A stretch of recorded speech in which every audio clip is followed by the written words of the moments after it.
अस्सलामु अलैकुम रहमतुल्लाहि व बिस्मिल्लाहिर्रहमानिर्रहीम।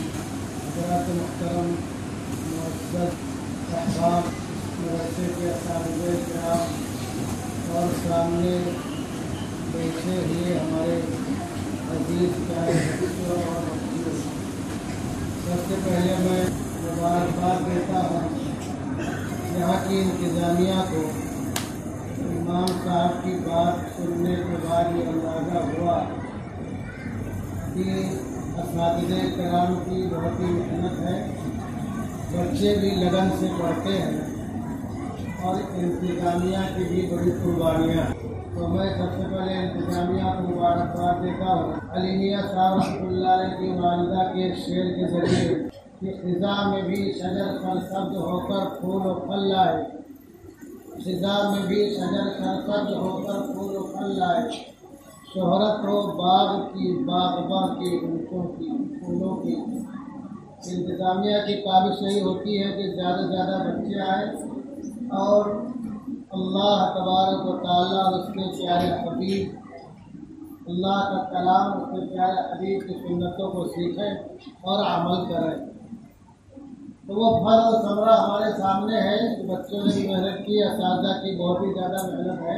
तो बच्चों के महारिज सही है, पढ़ना सही है। और उसके साथ साथ मैं असातिज़े किराम को मुबारकबाद देता हूँ कि उन लोगों ने मेहनत की, अपनी जिम्मेदारी को समझा कि जो नस्ल है अगर हम इस पर मेहनत करेंगे तो यही नस्ल आगे चल करके रहबर बन सकती है, लीडर बन सकती है और लोगों में दीन इस्लाम के फ़रोग़ का काम कर सकती है। असातिज़ा के ताल्लुक़ से बहुत ही मशहूर शेर है कि दस्ते मासूम को वो लौह व कलम देता है, दस्ते मासूम को वो लौह व कलम देता है, नौनिहालों को वो कंदील हरम देता है। बांटता फिरता है सूरज की तरह रोशनी, बांटता फिरता है रोशनी सूरज की तरह, और डूबता है तो सितारों को जन्म देता है। यानी असातिज़े किराम की जो ज़ात है ऐसी ज़ात है कि ये तलबा को तो उनके क़ुलूब को मुनव्वर करते हैं, रोशन करते हैं और ईमान और कलमा इनके सीनों में मुजज़्ज़र कर देते हैं और यही आगे चल करके फिर कलमे और ईमान की दावत देने वाले बनेंगे इंशाअल्लाह। सरपरस्तों की और गार्जियनों की जिम्मेदारी होती है कि असातिज़ा का भरपूर ख्याल रखें, उनका माली ताउन भी करते रहें। इंतज़ामिया तो ख्याल करती है, इनके कुछ अखलाक है, लेकिन सरपरस्तों वालिदैन की भी जिम्मेदारी है कि वो भी ख्याल करते रहें। बहुत सी मिसालें हैं पहले के कुरून की कि असातिज़ा की लोगों ने कितनी खिदमत की, किस तरह खिदमत की, तो हमें भी ख्याल करते रहना चाहिए। ये बच्चे जो पढ़ने आते हैं, जो मकतब है, ये कोई मामूली चीज़ नहीं है। अगर हम सूरह बकरा की आयत नंबर 133 पढ़ेंगे, हज़रत याक़ूब अलैहिस्सलाम का वाक़या जब वो दुनिया से रुखसत होने लगे। मैं ये वाक़या इसलिए बयान करना चाहता हूँ कि जिस सरज़मीन पर हम लोग रहते बसते हैं और हज़रत जहाँ उस वक्त आबाद थे, अगर आप गौर करेंगे तो दोनों में बहुत ही मुशाबहत और मुमासलत है, एकसानियत है। तकरीबन दोनों के हालात मिलते जुलते हैं, क्योंकि हज़रत जो वहाँ के हज़रत के जो साहबजादे थे अलैहिस्सलाम वहाँ के खजाने के जिम्मेदार हो गए, बहुत की पोस्ट की गई, तो उन्होंने अपने तमाम कुम्बे वालों को बुला लिया। वो लोग आकर के मिस्र में आबाद हो गए। मिस्र में रहने वालों की जो अक्सरियत थी वो बुत परस्त थी और मुशरिक थी, मुनकिर थी। लेकिन जो ये पैगंबर का घराना था, मुवहिद था, अल्लाह की वहदानियत का कायल और अल्लाह की वहदानियत का प्रचारक था। लेकिन हज़रत याक़ूब अलैहिस्सलाम जब दुनिया से रुखसत होने का उनका वक्त आया तो उन्होंने अपने लड़कों से अहद व पैमान लिया। अहद व पैमान लेने की यही वजह थी कि यहाँ जो अक्सरियत है जो लोग बहुमत में हैं वो दूसरे लोग हैं, हमारी तादाद कम है, यहाँ खाली हमारी मसला। तो चूंकि दुनिया का जो दस्तूर है ज़ाहिरी एतबार से होता क्या है कि जैसा देश वैसा भेष। अल्लाह ने जगह फरमाया वइन तुति अक्सर मन फिल अर्द युदिल्लूका अन सबीलिल्लाह, अगर अक्सरियत की आप पैरवी करने लगेंगे, उनको देखेंगे कि ज़्यादा तादाद तो उनकी है, ज़्यादा लोग हैं, तो सब तुमको राह से भटका देंगे। तो हज़रत ने ये समझा कि यहाँ अक्सरियत जिन लोगों की है सब बुतपरस्त हैं और हम मुवक्किल हैं, तो हमारी नस्लें कहीं आगे चल करके इनके साथ उठने बैठने मिलने जुलने मामलात करने कारोबार करने दोस्ती यारी ताल्लुकात करने पास पड़ोस में रहने की वजह से कहीं ऐसा न हो कि हमारी नस्ल उन्हीं जैसी हो जाए। इसलिए आपने अपने लड़कों से अहदो पैमान लिया।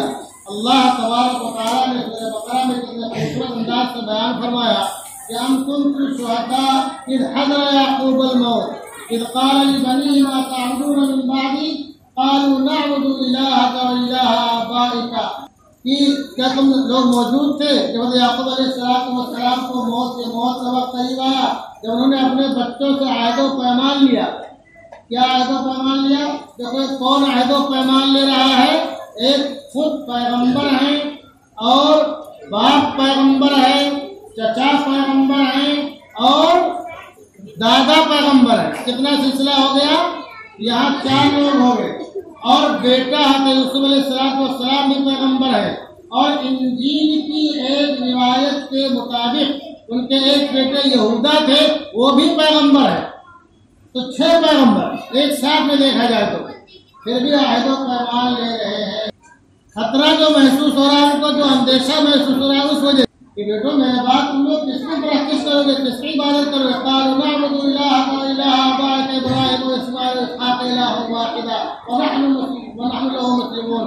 कि अब्बा जान हम तो उसकी प्रैक्टिस करेंगे जिसकी आप करते हैं, आपके वालिद गिरामी इब्राहीम करते थे, हज़रत इसहाक़ करते थे, हज़रत इस्माईल अलैहिस्सलाम करते थे, और हम उसके फरमा बरदार रहेंगे। तो यह अहदो पैमान जो हजरत ने लिया उसमें हमारे लिए भी सबक है कि हम जहाँ रहते बसते हैं अक्सरियत किन लोगों की है। हमारे बहुत से लोगों का उठना बैठना किन लोगों के साथ है।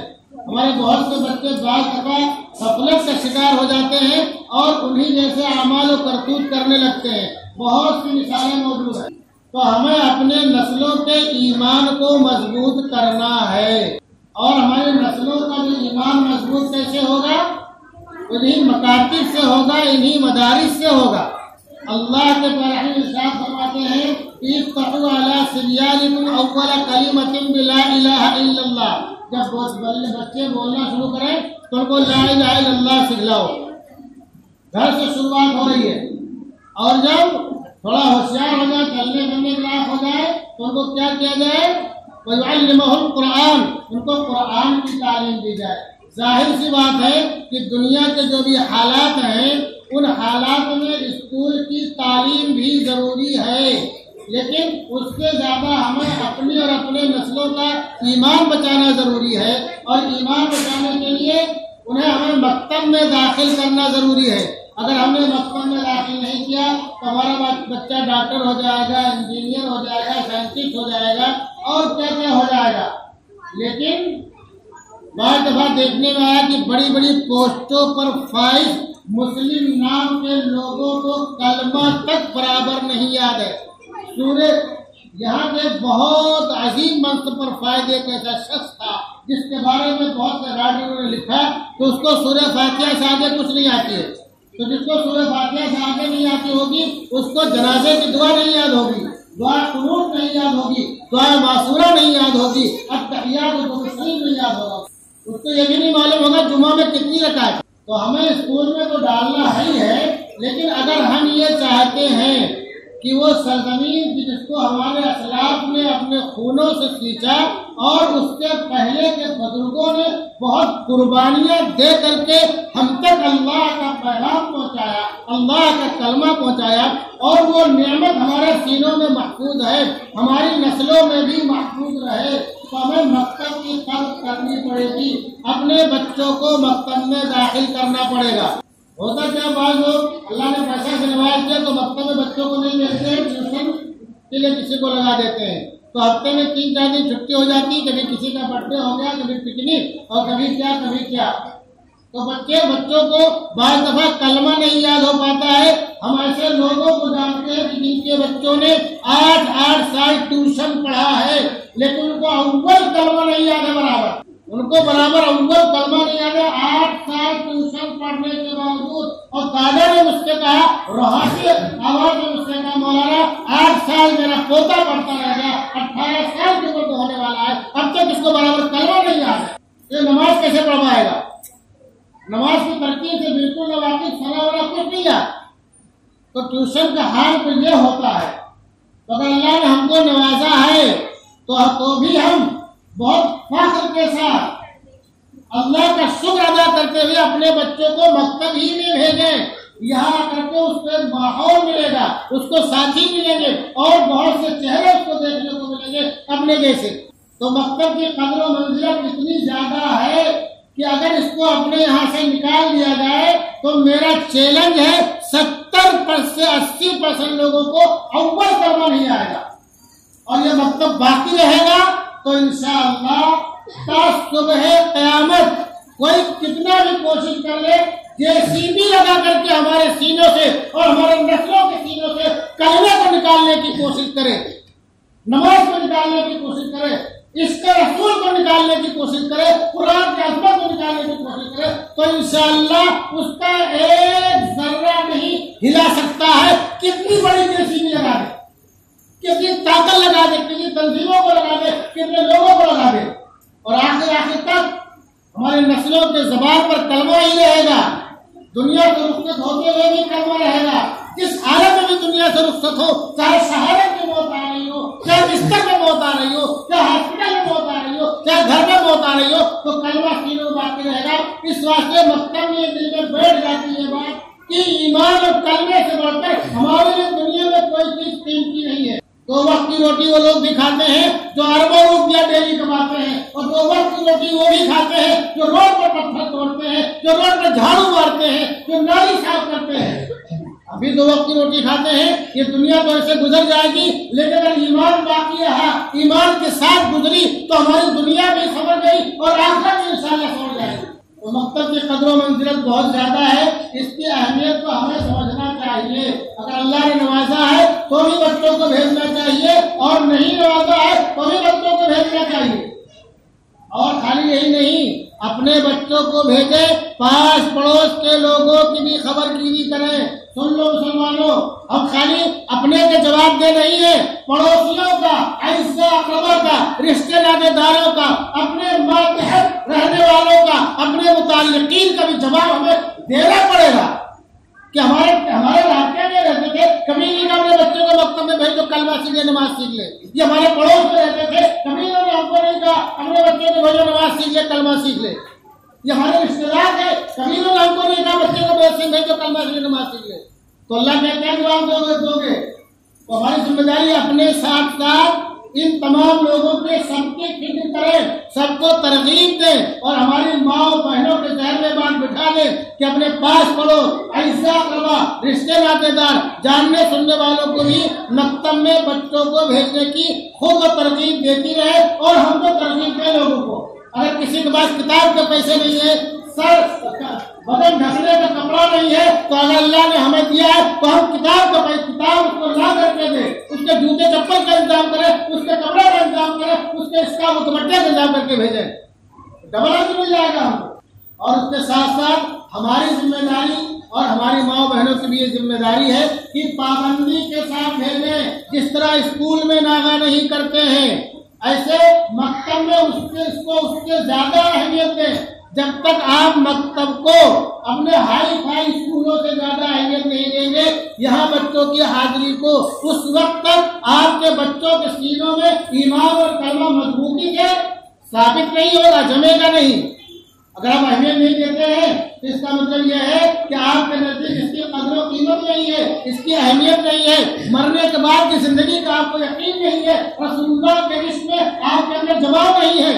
तो जिस तरह हम स्कूल को अहमियत देते हैं, उससे कहीं ज्यादा अहमियत और पाबंदी के साथ अपने बच्चों को, और ऐसे नहीं बना सवार करके भेजें, टोपी कुर्ता के साथ भेजें, बच्चों को स्कार्फ साथ के साथ भेजें, और ये लगे बच्चों की हम पढ़ने जा रहे हैं। हौसले से आए, शौक से आए।